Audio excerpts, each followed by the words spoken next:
അർജന്റീനയ്ക്ക് കിട്ടിയ 3 വേൾഡ് കപ്പും റിഗ്ഡ് ആണെന്നാണ് പറയുന്നത്. അല്ലെങ്കിൽ അവരാരൊക്കെയോ പറ്റിച്ചിട്ടുണ്ട്, അല്ലെങ്കിൽ ഉഡായിപ്പ് കാണിച്ചിട്ടാണെന്നാണ് പറയുന്നത്.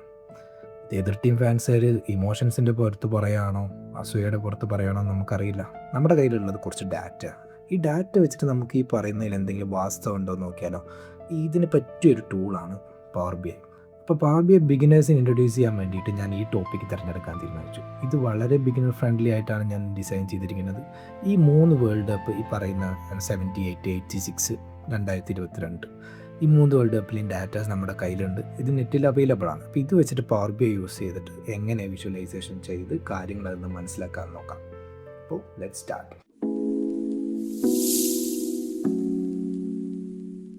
ഇപ്പോൾ Power B I desktop once ഓപ്പണായി വന്നു കഴിഞ്ഞാൽ ഇങ്ങനെ ഒരു ഇൻ്റർഫേസ് ആയിരിക്കും നിങ്ങൾക്ക് കിട്ടുന്നുണ്ടാവുക. ഡയറക്റ്റ് ബ്ലാങ്ക് റിപ്പോർട്ടിലേക്ക് പോകാം. ഇനി നമുക്ക് എന്താ വേണ്ടത് വെച്ചാൽ ഇപ്പം നമ്മുടെ മുമ്പിൽ ഒരു ടൂൾ മാത്രമേ ഉള്ളൂ. നമുക്കൊരു ഡാറ്റ എടുക്കാം. ഏറ്റവും സേഫ് ആയിട്ട് ബിഗിനർ ഫ്രണ്ട്ലി ഡാറ്റ ഫോർമാറ്റ് എന്ന് പറയുന്നത് CSV ഫയലാണ്. ഇപ്പോൾ എൻ്റെ കയ്യിൽ ഓൾറെഡി കുറച്ച് ഡാറ്റാസ് എല്ലാം ഞാൻ ഡൗൺലോഡ് ചെയ്ത് വെച്ചിട്ടുണ്ട്. ഞാൻ നമ്മുടെ ഫയലിൽ പോയിട്ട് ഡാറ്റ സെലക്ട് ചെയ്യണം. നമ്മുടെ ഡാറ്റയുടെ വലിപ്പത്തിനനുസരിച്ച് ടൈമൊക്കെ പിടിക്കും. ചെറിയ ഡാറ്റ നമുക്കൊരു പ്രിവ്യൂ കാണാൻ പറ്റും. ഈ ഡാറ്റ നമ്മൾ ഉദ്ദേശിച്ച സാധനം തന്നെയാണോ, അതിനി എന്തെങ്കിലുമൊക്കെ എഡിറ്റ് വരുത്തണോ ഒക്കെ കാണിച്ചു തരാൻ വേണ്ടിയിട്ടാണ് ഇതിൽ ആദ്യം തന്നെ എടുത്ത ഡാറ്റ 2022 അർജന്റീനയുടെ വേൾഡ് കപ്പുമായിട്ട് ബന്ധപ്പെട്ട കാര്യങ്ങൾ നോക്കാൻ വേണ്ടി. അപ്പോൾ കൂടുതൽ അതിന് വന്ന അലിഗേഷൻസ് വന്നു കഴിഞ്ഞാൽ അതിൽ കുറേ കാര്യങ്ങൾ വരുന്നുണ്ട്. നമ്മുടെ നെതർലാൻഡ്സ് ആയിട്ടുള്ള ഗെയിമിൽ യെല്ലോ കാർഡ് എല്ലാം കൊടുക്കുന്നില്ല, അല്ലെങ്കിൽ റെഡ് കാർഡ് കൊടുക്കേണ്ട ചലഞ്ചിന് യെല്ലോ കാർഡ് കൊടുത്ത് ഒഴിവാക്കുന്നു. ക്രൊയേഷ്യ നന്നായിട്ട് കളിച്ചിരുന്ന സമയത്ത് വേണ്ട ഡിസിഷൻസ് പോകുന്നില്ല, അപ്പോൾ അവരിന് മൊമെൻറ്റം കളയുന്നു, അൺവാണ്ടഡ് ആയിട്ടുള്ള പെനാൽറ്റീസ് കൊടുക്കുന്നു. അപ്പോൾ നമുക്ക് ക്രൂഷ്യലായിട്ട് ഈ ഫൗളിൻ്റെ കാര്യമൊക്കെ ഒരു ഗ്രേ സ്കെയിലാണ്, റഫറിയുടെ ഡിസിഷനിലാണ് വരുന്നത്. അപ്പോൾ നമുക്ക് പെനാൽറ്റി അവാർഡ് എത്ര പെനാൽറ്റി ഓരോ ടീമിനും കൊടുത്തിട്ടുണ്ട്, അത് വെച്ചിട്ട് നമുക്ക് ഇത് എന്തെങ്കിലും ഒരു ബയസ്ഡ് ആണോ, അതിൽ പറയുന്ന കാര്യം ശരിയാണോ എന്ന് നമുക്ക് നോക്കാം. നമ്മുടെ അടുത്തുള്ള ഡാറ്റ ഈസി ആയിട്ട് നെറ്റിൽ നിന്ന് കിട്ടുന്നതായതുകൊണ്ട് നമ്മൾ ഈ ഡാറ്റയിൽ ഇത് തന്നെ നിങ്ങൾക്ക് ഏറെക്കുറെ ഒരു ഐഡിയ കിട്ടിയിട്ടുണ്ടാവും. പക്ഷെ അതൊന്നും കൂടി ഇതിൻ്റെ വൾഗാരിറ്റി അല്ലെങ്കിൽ പവർ ബി ഐയിൽ ഇത് എങ്ങനെ വിഷ്വലൈസ് ചെയ്ത് പെട്ടെന്ന് ഒരാളെ ഈ ടേബിൾ കാണിച്ചു കൊടുത്ത് മനസ്സിലാക്കാൻ പറഞ്ഞതിനെക്കാട്ടും ഈ ഒരു ഇമേജ് അല്ലെങ്കിൽ ഒരു ഗ്രാഫ് കാണിച്ചിട്ട് എങ്ങനെ നമുക്ക് മനസ്സിലാക്കാൻ നോക്കും. ഈ ഡാറ്റയിൽ കാര്യമായിട്ട് വ്യത്യാസങ്ങളൊന്നും വരുത്താൻ ആവശ്യമില്ലാത്തതുകൊണ്ട് ഞാൻ ഡയറക്റ്റ് ലോഡ് ചെയ്യുകയാണ്. ലോഡ് ആയി കഴിഞ്ഞാൽ നമുക്ക് എങ്ങനെ മനസ്സിലാന്ന് വെച്ച് കഴിഞ്ഞാൽ ഇത്രയും നേരം നമുക്ക് ഇവിടെ പാനലിൽ വിഷ്വലൈസേഷൻ വേണ്ടി ഗ്രാഫ്സ് മാത്രം സെലക്ട് ചെയ്യേണ്ടത്. ഇപ്പോൾ ഡാറ്റയിൽ ഏതാണ് ടേബിൾ നമ്മുടെ അവൈലബിൾ ആയിട്ടുള്ളതെന്ന് വന്നു. ഈ ഇതിൽ ക്ലിക്ക് ചെയ്ത് കഴിഞ്ഞാൽ അതിൽ എന്തൊക്കെ കോളം നെയിംസ് ഉണ്ട് അതെല്ലാം നമുക്ക് ഇവിടെ കാണാൻ പറ്റും. ഈ ടേബിൾ ഒന്നുകൂടെ കാണണമെങ്കിൽ നമുക്ക് ഇവിടെ ടേബിൾ വ്യൂവിൽ പോയാൽ നമുക്ക് ടേബിൾ കാണാൻ പറ്റുമായിരിക്കും. ഇതാണ് നമ്മുടെ ടേബിൾ. ഇതിൽ എനിക്ക് തോന്നുന്നത് നമ്മുടെ ഫസ്റ്റ് റോനെ ഇവർ ഹെഡറായിട്ട് പരിഗണിച്ചിട്ടില്ല. അപ്പോൾ അതൊന്നും നമുക്ക് ചെറുതായിട്ട് പെട്ടെന്ന് ശരിയാക്കി എടുക്കാം. അതിനെന്താ ചെയ്യേണ്ടതെന്ന് വെച്ച് കഴിഞ്ഞാൽ ട്രാൻസ്ഫോം ഡാറ്റ ചെയ്യാം. പിന്നെ നമ്മുടെ ഹെഡർ റോസ് എല്ലാം ഫസ്റ്റ് റോയിൽ വന്ന് കിടക്കുകയാണ്. അപ്പോൾ സിമ്പിളായിട്ടൊരു കാര്യമേ ഉള്ളൂ. ഈ സാധനം കണ്ടില്ലേ, ഇതൊക്കെ ഈ ഓൾറെഡി പ്രീ ഡിഫൈൻഡ് ആയിട്ട് കിടക്കുന്നുണ്ട്, ഒരുപാട് പണി എടുക്കണ്ട. ഇതൊന്ന് ക്ലിക്ക് ചെയ്ത് കൊടുത്താൽ ഇപ്പോൾ നമ്മുടെ ഫസ്റ്റ് റോയിലുള്ള സാധനം ഹെഡിലേക്ക് വന്നു. ജസ്റ്റ് ക്ലോസ് ആൻഡ് അപ്ലൈ ഇവിടെ. ഇനി വേണ്ടത് നമുക്ക് ഇങ്ങനെ ഒരു കാറ്റഗറിക്കൽ ഡാറ്റനെ എങ്ങനെ റെപ്രസെൻറ്റ് ചെയ്യാനാണ്. അതിന് ഏറ്റവും ഈസി ആയിട്ടുള്ള ഒരു ചാർട്ടാണ് ബാർ ചാർട്ട് അല്ലെങ്കിൽ കോളം ചാർട്ട്. ഞാനിവിടെ ബാർ ചാർട്ടാണ് എടുക്കുന്നത്. നമുക്ക് എന്തൊക്കെയാണ് വൈ ആക്സിസിൽ വരിക. അപ്പോൾ നമുക്ക് ഓരോ ടീമിൻ്റെ ഇവിടെ വരണം. അപ്പോൾ നമുക്ക് വൈ ആക്സിസിൽ ടീം എന്നുള്ളത് കൊണ്ടുവന്ന് ഇടാം. ഇനി നമുക്ക് വേണ്ടത് എന്താ വെച്ച് കഴിഞ്ഞാൽ ഇതിൻ്റെ എക്സ് ആക്സിസിൽ എത്ര പെനാൽറ്റി കൊടുത്തിട്ടുണ്ടെന്ന് അറിയണം. അപ്പോൾ ആദ്യം നമ്മൾ 2022 കൊണ്ടുവന്ന് വെക്കുന്നു. അത് കഴിഞ്ഞ ശേഷം 2026 വെക്കുന്നു. ഇതിന്ന് നമുക്ക് ക്ലിയർ ആയിട്ട് മനസ്സിലാവുന്ന എന്താണെന്ന് വെച്ച് കഴിഞ്ഞാൽ അർജന്റീനയ്ക്ക് എത്ര അധികം പെനാൽറ്റിയാണ് മറ്റു ടീമുകളെ അപേക്ഷിച്ച് കിട്ടുന്നത്. 2022 തന്നെ അവർക്ക് 5 പെനാൽറ്റി കിട്ടിയിട്ടുണ്ടായിരുന്നു. ഓൾറെഡി 2026 3, മൊത്തം ടോട്ടൽ 8 പെനാൽറ്റീസ് ഓൾറെഡി അവർക്ക് കിട്ടിയിട്ടുണ്ട്. അത് ഫൈനൽ ഇനി കളിക്കാൻ പോകുന്നുള്ളൂ. അതിലിനി എന്ത് സംഭവിക്കും നമുക്കറിയില്ല. ഇതൊരു ഈസി റെപ്രസെൻറ്റേഷൻ. അപ്പോൾ ഇത് കാണുമ്പോൾ പെട്ടെന്ന് ഒരാൾക്ക് മനസ്സിലാകാൻ പറ്റും എന്തോ ഒരു ബയസ്ഡ് നടക്കും. ഈ ചാർട്ടിൽ നമുക്കിനി ഒരുപാട് മാറ്റങ്ങൾ വരുത്താൻ പറ്റും. അതായത് ഇതിൽ കസ്റ്റമൈസ് ചെയ്യാൻ പറ്റും. ഈ കസ്റ്റമൈസ് ചെയ്ത് ഞാൻ ഓൾറെഡി സെറ്റ് ചെയ്ത് വെച്ചിട്ടുണ്ട്. ഞാൻ നിങ്ങൾക്ക് കാണിച്ചു തരാം. അതായത് ഞാനിവിടെ ഹെഡിങ് കൊടുത്തു, അതിൻ്റെ ലെജൻസ് ഏതാണെന്ന് പെട്ടെന്ന് മനസ്സിലാക്കും. അപ്പോൾ അതായത് ലൈറ്റ് ബ്ലൂ എന്താണെന്ന് മനസ്സിലാക്കാൻ വേണ്ടിയിട്ട് 2022 പിന്നെ അതിൻ്റെ ഓരോ ടോട്ടൽ ഇവിടെ 8 കൊടുത്തിട്ടുണ്ട്. ഈ മൊറോക്കോക്കും നെതർലാൻഡ്സിനും ഒരു പെനാൽറ്റി പോലും അവോയ്ഡ് ചെയ്തിട്ടില്ല എന്നുള്ളതാണ് അതിൻ്റെ കാര്യങ്ങൾ. ഇത് നമുക്കൊരു ഈസി ആയിട്ട് മനസ്സിലാക്കാം. അപ്പോൾ എന്തൊക്കെയോ ഇത്രയും ടീം കളിച്ചിട്ടും ഏതോ ഒരു ടീമിനെ മാത്രം ബാക്കിയുള്ള നെക്സ്റ്റ് സെക്കൻഡ് ആൻഡ് തേർഡൊക്കെ വരും 4 ഒക്കെയാണ്. അതിനെക്കാട്ടും ഓൾമോസ്റ്റ് 100% എക്സ്ട്രാ പെനാൽറ്റി അവോയ്ഡ് ചെയ്തു എന്നുള്ളത് നമുക്കൊന്ന് മനസ്സിലാക്കാം. അപ്പോൾ ഇനി നമുക്ക് അനലൈസ് ചെയ്യാനുള്ളത് 86-ന്റെ കാര്യമാണ്. 86-ൽ അർജന്റീനയുടെ വേൾഡ് കപ്പിന്റെ വിജയത്തിന്റെ പിറകിൽ ഒരു മുഖ്യ ആളുണ്ടെങ്കിൽ നമ്മുടെ മറഡോണ തന്നെയാണ്. അപ്പോൾ മറഡോണയുടെ ഗോൾസ് എല്ലാം നമുക്കൊന്ന് ചെക്ക് ചെയ്യണം. അപ്പോൾ അത് നേരത്തെ ചെയ്ത പോലെ തന്നെ മറഡോണ അടിച്ച ഗോളിന്റെ ഡാറ്റ എവിടെയെങ്കിലും കിട്ടുമോ നോക്കാം. ഞാൻ ഓൾറെഡി ഡൗൺലോഡ് ചെയ്ത് വെച്ചിട്ടുണ്ട്. 86-ലെ ഡാറ്റ എൻ്റെ കയ്യിലുണ്ട്. 86-ലെ ഡാറ്റയിൽ നമ്മൾ എന്താണ് പരിഗണിക്കുന്നത് വെച്ച് കഴിഞ്ഞാൽ, ഇപ്പോൾ നമുക്കറിയാം ക്രിസ്ത്യാനോ റൊണാൾഡോ ആണെങ്കിൽ എത്രത്തോളം ഗോള് ലെഫ്റ്റിലെ ഫുട്ടിൽ അല്ലെങ്കിൽ റൈറ്റ് ഫുട്ടിൽ ഹെഡർ അല്ലെങ്കിൽ അവരും ഡിഫറെൻറ്റ് ബോഡി പാർട്ടിൽ നമ്മൾ മെസ്സി തന്നെ കൂടുതൽ ലെഫ്റ്റ് ഫുട്ട് അടിക്കുന്നു പക്ഷേ സ്റ്റിൽ മെസ്സി റൈറ്റ് ഫുട്ടിൽ നല്ല രീതിയിൽ ഗോൾ അടിക്കാറുണ്ട്. അപ്പോൾ അതേപോലെ നമ്മൾ ആ ഒരു അനലൈസാണ് എടുക്കുന്നത്. നമ്മുടെ കയ്യിലുള്ള അവർ ഏതൊക്കെ ബോഡി പാർട്ട് വെച്ചിട്ടാണ് ഗോൾ അടിച്ച കാര്യങ്ങളൊക്കെ നമുക്ക് നോക്കാം. അപ്പോൾ ഈ കയ്യിലുള്ള ഡാറ്റ ഓക്കെയാണ്. നമ്മുടെ സാധാരണ നമ്മൾക്കൊരു കമ്പനീൻ്റെ നമ്മളൊരു ഇൻകം ചാർട്ട് എടുക്കുകയാണെന്ന്. അപ്പോൾ നമുക്ക് ഏതൊക്കെ സോഴ്സിൽ നിന്നാണ് നമുക്ക് ഇൻകം വരണമെങ്കിൽ നമുക്ക് ഏറ്റവും ഈസി ആയിട്ടുള്ള തേർഡ് വിഷ്വലൈസ് ചെയ്യാൻ പറ്റുന്ന ഡോണറ്റ് ചാർട്ടാണ്. അതായത് ഡിഫറെൻറ്റ് കാറ്റഗറിയിൽ എവിടെ നിന്നൊക്കെയാണ് എന്തൊക്കെയാണ് വരുന്നത്, പറയാം സെയിൽസ് നിന്ന് വരുന്ന ഇൻകം അല്ലെങ്കിൽ വേറെ രീതിയിൽ വരുന്ന ഇൻകം ഒക്കെ നമ്മൾ കാറ്റഗറൈസ് ചെയ്യാൻ വേണ്ടിയിട്ട് ഇതാണ് കാണിക്കുക. അപ്പോൾ അതേപോലെ നമ്മൾ ഗോൾസ് കാറ്റഗറൈസ് ചെയ്യാനും നമ്മൾ ഇത് എടുക്കും. ഡോണറ്റ് ചാർട്ട് എടുത്തു കഴിഞ്ഞ് കഴിഞ്ഞാൽ നമുക്ക് എന്താ ഇവിടെ വേണ്ടത് വെച്ച് കഴിഞ്ഞാൽ ലെജൻസ്, അതായത് കാറ്റഗറൈസ് ചെയ്യും പറഞ്ഞ സാധനം ബോഡി പാർട്ടാണ്. അതായത് ഡിഫറെൻറ്റ് ബോഡി പാർട്ടാണ് വരിക.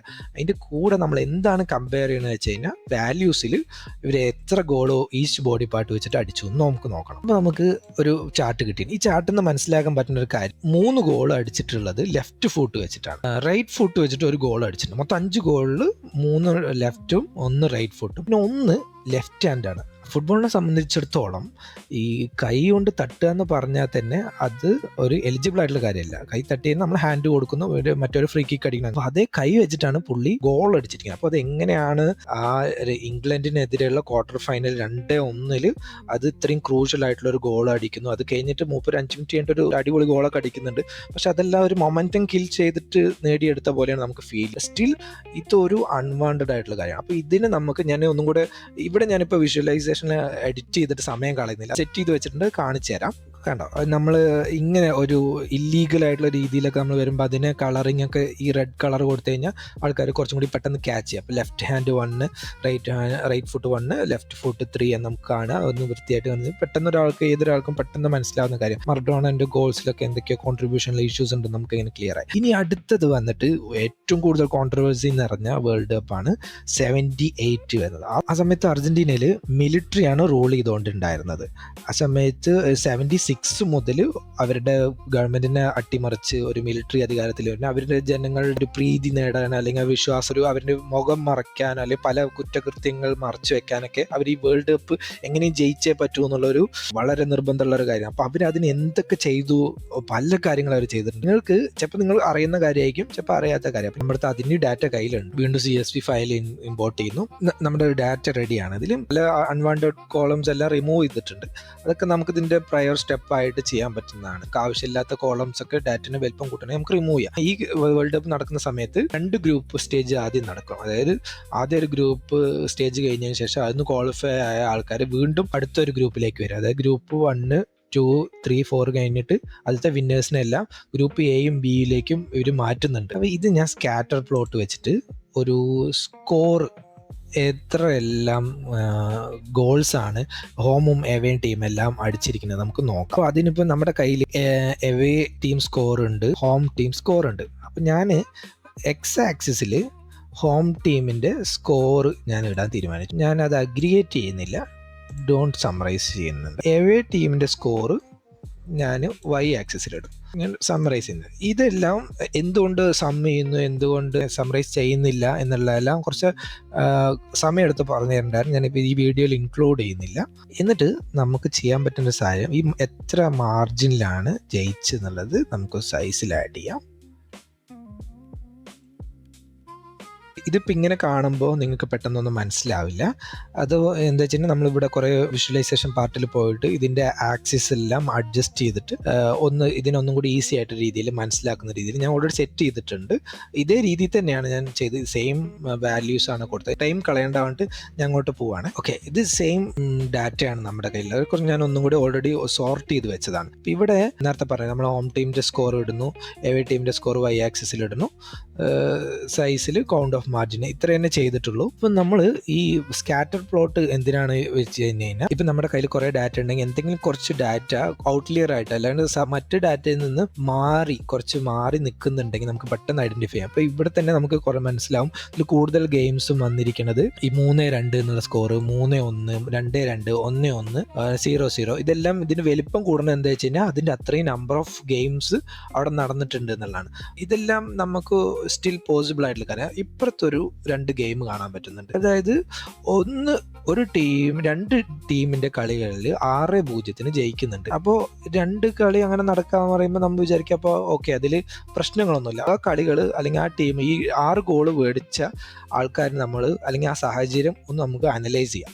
അപ്പോൾ ആ ടീം ഏതൊക്കെയാന്ന് വെച്ച് കഴിഞ്ഞാൽ ഒന്ന് മെക്സിക്കോയും പെറു ആണ് വന്നിട്ടുള്ളത്. അപ്പോൾ ഈ മെക്സിക്കോ പെറുവിൻ്റെ ഈ ഡാറ്റ എന്തെങ്ങനെ ചെയ്തു എന്നുള്ളത് ഇൻക്ലൂഡ് ചെയ്യാത്തത് കുറച്ച് ലെങ്തി ആയി പോകും നമ്മുടെ വീഡിയോ. അതുകൊണ്ടാണ് ഒഴിവാക്കുന്നത്. ഇതെല്ലാം നിങ്ങൾക്ക് സെപ്പറേറ്റ് ഓരോ കാര്യങ്ങളിൽ ഇത് എങ്ങനെ ചെയ്തു അല്ലെങ്കിൽ ഇതിൽ ഓരോ ഡാക്സ് അല്ലെങ്കിൽ റണ്ണിങ് ആവറേജ് നമ്മൾ എന്തിനാണ് കണ്ടെത്തുന്നത് അതൊക്കെ നിങ്ങൾക്ക് അറിയണമെങ്കിൽ കമൻറ്റ് ചെയ്യാം. ഞാൻ അതിനൊരു സെപ്പറേറ്റ് വീഡിയോ ചെയ്യാം. അപ്പോൾ നമ്മളിപ്പോൾ ഇനി നേരത്തെ കണ്ട 2 ഔട്ട്ലിയർ നമ്മൾ സ്റ്റഡി ചെയ്യാൻ പോകണം. അതായത് ഈ 6-0 ഉണ്ടായ 2 കളികളുണ്ട്. അപ്പോൾ കളീനെ നോക്കുമ്പോൾ ഈ 2 എവേ ടീം മേടിച്ചിരിക്കുന്നത്, ഐ മീൻ തോറ്റ ടീം വാങ്ങിയത് മെക്സിക്കോ പെറു. മെക്സിക്കോ പെറുവിന്റെ അവരുടെ ഡിഫൻസീവ് റെക്കോർഡ്സും നമുക്ക് പരിശോധിക്കാം. മെക്സിക്കോയെ സംബന്ധിച്ചിടത്തോളം ആദ്യത്തെ ഗ്രൂപ്പ് സ്റ്റേജിൽ തന്നെ അവർ പുറത്തായിട്ടുണ്ട്. ഓൾറെഡി അവർ ആദ്യ കളിയിൽ 3 ഗോൾ മേടിക്കുന്നു, രണ്ടാമത്തെ കളിയിൽ 6 ഗോൾ മേടിക്കുന്നു, മൂന്നാമത്തെ കളിയിൽ 3 ഗോൾ വാങ്ങി അവർ തോറ്റുപോകും. അത് നമുക്ക് ഇവിടെ എങ്ങനെ മനസ്സിലാവുന്നത് വെച്ച് കഴിഞ്ഞാൽ ഇത് running average of goal concede എന്ന് പറയും. അതായത് ഒരു കളിക്ക് മുമ്പ് പ്രീവിയസ് കളീൻ്റെ എല്ലാം ഗോൾ കൺസീഡറിന്റെ ആവറേജ് എടുക്കാം. അപ്പോൾ നമുക്ക് തന്നെ ഒരു മനസ്സിലാവും മൊത്തത്തിൽ ഇവരുടെ റണ്ണിങ് ആവറേജ് ആദ്യത്തെ കളി കഴിഞ്ഞ ഉടനെ തന്നെ 3 ആയി, പിന്നെ രണ്ടാമത്തെ കളി കഴിയുമ്പോൾ തന്നെ 4.5. അപ്പോൾ ഈ ഒരു മാച്ച് ഈ കാര്യങ്ങളെല്ലാം കുറച്ച് പ്രഡിക്റ്റബിൾ ആണ്. പക്ഷെ അതേസമയം പെറുവിനെ സംബന്ധിച്ചിടത്തോളം ആദ്യത്തെ ഗ്രൂപ്പ് സ്റ്റേജ് കംപ്ലീറ്റ് ചെയ്യണം, അത് കഴിഞ്ഞിട്ട് സെക്കൻഡ് ഗ്രൂപ്പിലേക്ക് അവർ ക്വാളിഫൈ അവിടെയും കളിച്ചതാകുന്നു. അപ്പോൾ ഇവർ നമുക്ക് നോക്കുമ്പോൾ മനസ്സിലാവും ഭയങ്കരമായിട്ട് നല്ല ഡിഫൻസീവ് റെക്കോർഡുള്ള. അപ്പോൾ സാധാരണ രീതിയിൽ ഇവർ 6 ഗോൾ വാങ്ങാൻ പാടില്ല. കാരണം നമ്മുടെ നോർമൽ കളിയിലെ സ്കോറുകളെല്ലാം ഈ ഒരു റേഞ്ചിലാണ് വരുന്നത്. എങ്ങനെ ഇവിടെ 6-0 എത്തി എന്നുള്ളത് നമുക്ക് ഇൻവെസ്റ്റിഗേറ്റ് ചെയ്യണം. അപ്പോൾ അതിനാണ് നമ്മൾ ഡാറ്റ യൂസ് ചെയ്യുന്നത്. നോക്കുമ്പോൾ ആദ്യത്തെ കളിയിൽ 1 ഗോള്, പിന്നെ 0, പിന്നെ 1, പിന്നെ 3, 1, പിന്നെ അവസാനത്തെ കളിയിൽ അർജന്റീനയോടാണ് ഇവർ 6 ഗോൾ മേടിക്കുന്നത്. ഈ റണ്ണിങ് ആവറേജിന്റെ യൂസ് നമുക്ക് ഇവിടെ മനസ്സിലാവും. ഈ 6 ഗോൾ വാങ്ങുന്നത് വരെയുള്ള അവരുടെ റണ്ണിങ് ആവറേജ് വളരെ ലോ ആണ്. നല്ല ഡിഫൻസീവ് റെക്കോർഡാണ് അവർക്കുള്ളത്. അതായത് ആ കളി വരെ ഇവർ ആവറേജ് 1.2 ഗോളാണ് അവർ കൺസിഡർ ചെയ്യുന്നത്. പെട്ടെന്ന് ഒരു ദിവസം എങ്ങനെ ഇവർ 6 ഗോൾ മേടിച്ചു? അപ്പോഴാണ് നമ്മൾ ഇതിന്റെ ഹിസ്റ്ററി ചെക്ക് ചെയ്യുമ്പോൾ അവസാനത്തെ മാച്ചിൽ അർജന്റീനയ്ക്ക് നെക്സ്റ്റ് ഫൈനലിൽ എത്തണമെങ്കിൽ ബ്രസീലിനെയും കാട്ടിയും 4 ഗോൾ അവർക്ക് അഡ്വാൻറ്റേജ് മിനിമം വേണം. അപ്പോൾ സാധാരണ ഈ ഗ്രൂപ്പ് സ്റ്റേജിൽ ഇങ്ങനെ കളികൾ വെച്ച് കഴിഞ്ഞാൽ ഇപ്പോൾ ഒരു ഗ്രൂപ്പിൽ 4 ടീം ഉണ്ടാകുമ്പോൾ 2 കളികളും ഒരേ സമയമാണ് നടക്കേണ്ടത്. ഇവർ എന്ത് ചെയ്തു വെച്ച് കഴിഞ്ഞാൽ ഈ അർജന്റീനയുടെ കളി ബ്രസീലിന്റെ കളിക്ക് ശേഷത്തേക്ക് മാറ്റി വെച്ചു. അതിന് പ്രത്യേകിച്ച് ഒരു റീസണോ എക്സ്പ്ലനേഷനും ഇല്ല. അപ്പോൾ ഇവർക്ക് മനസ്സിലായി ഇനി 4 ഗോളാണ് മേടിക്കേണ്ടത്. അപ്പോൾ അതേപോലെ തന്നെ പിന്നെ നമുക്ക് റിപ്പോർട്ട്സ് ഉള്ളത് ഈ മിലിറ്ററി മേധാവി ഇവരുടെ പെറുവിന്റെ ടീം സ്ഥലത്തേക്ക് പോയിട്ടുണ്ടായിരുന്നു, എന്തൊക്കെയോ കാര്യങ്ങൾ അവർ തീരുമാനിച്ചിട്ടുണ്ടായിരുന്നു. അപ്പോൾ ഇങ്ങനെ ഇത്രയും ഡിഫൻസീവ് റെക്കോർഡുള്ള ടീം 6 ഗോൾ വാങ്ങി തോക്കുകയാണ്. ഇതില് പിന്നെയും റിപ്പോർട്ട്സ് വരുന്നത് വെച്ചാൽ ഈ കളിക്ക് ശേഷം ഒരുപാട് പൈസയും ഗോതമ്പും എല്ലാം പെറുവിലേക്ക് അർജന്റീന എത്തിച്ചിട്ടുണ്ട്. മൊത്തത്തിൽ നമുക്ക് നോക്കിയാൽ മനസ്സിലാകുന്ന ഒരു കാര്യം എന്താ വെച്ച് കഴിഞ്ഞാൽ അർജന്റീന 4-0 ജയിക്കണം എന്നുള്ള ആദ്യം മനസ്സിലാക്കണം. അതിനുശേഷം ഒരു ടീമിനെ വിലക്കെടുക്കുക, അതായത് കുറച്ച് ഗോതമ്പും പൈസയും കൊടുത്ത് വിലക്കെടുത്ത് 6-0 തോപ്പിച്ചിരിക്കുകയാണ്. അപ്പോൾ ഇത്രയും കാര്യങ്ങൾ നമുക്ക് ഡാറ്റയിലൂടെ പെട്ടെന്ന് നമുക്ക് കൂടുതൽ കുറച്ചും കൂടി ക്ലാരിറ്റി വേണം. അല്ലെങ്കിൽ ആരെങ്കിലും പറയുന്നത് ഓക്കെ ഇവര് നമ്മൾ ഇമോഷൻസിന്റെ പുറത്ത് അല്ലെങ്കിൽ അവർക്ക് അസൂയ കൊണ്ട് പറയാന്ന് വെച്ചാൽ നമുക്ക് കുറച്ച് ഡാറ്റ എടുത്ത് പരിശോധിച്ച് കഴിഞ്ഞാൽ ഇത്രയും കാര്യങ്ങളെല്ലാം ക്ലിയർ ആയിട്ട് മനസ്സിലാക്കാം. അപ്പോൾ ഇന്നത്തെ ഡാറ്റ അനാലിസിസ് ഞാനിവിടെ നിർത്തുകയാണ്. നിങ്ങൾക്ക് ഇത് എത്രത്തോളം മനസ്സിലായി എന്ന് എനിക്കറിയില്ല. ഇതിൻ്റെ ആദ്യത്തെ ഒരു ട്യൂട്ടോറിയൽ വീഡിയോ ആണ്. ഇതിൽ എന്തെങ്കിലും കൂടുതൽ കാര്യങ്ങളും നിങ്ങൾക്ക് അറിയേണ്ടതുണ്ട് എന്നുണ്ടെങ്കിൽ ദയവായി കമൻറ്റ് ചെയ്യാം. ഞാൻ ഇതിനെക്കുറിച്ച് സെപ്പറേറ്റ് വീഡിയോ ചെയ്യാം. ചില കാര്യങ്ങളെല്ലാം ഞാൻ പറഞ്ഞു പോയിട്ടുള്ളൂ എന്ന് എനിക്കറിയാം. കാരണം അത് പറയാൻ നിന്ന് കഴിഞ്ഞാൽ 1 മണിക്കൂറും 1 മണിക്കൂറാകും. ഒറ്റ വീഡിയോ കൊണ്ടൊന്നും പഠിക്കേണ്ടതല്ല. അപ്പോൾ ഓരോ ഗ്രാഫിൻ്റെ യൂസേജും ഈ ഗ്രാഫിൽ നിന്ന് എങ്ങനെ ഡാറ്റ നമുക്ക് മനസ്സിലാക്കുക എന്നുള്ളതാണ് ഈ വീഡിയോ. അപ്പോൾ ചില കാര്യങ്ങളെല്ലാം നമുക്ക് മനസ്സിലായിട്ടുണ്ടാവും. ഇതേപോലെ പല കാര്യങ്ങളും നമുക്ക് ഡാറ്റ വെച്ചിട്ട് കണ്ടുപിടിക്കാനും മനസ്സിലാക്കാനും പറ്റും. ഓക്കെ, അടുത്ത വീഡിയോ വരെ ബൈ.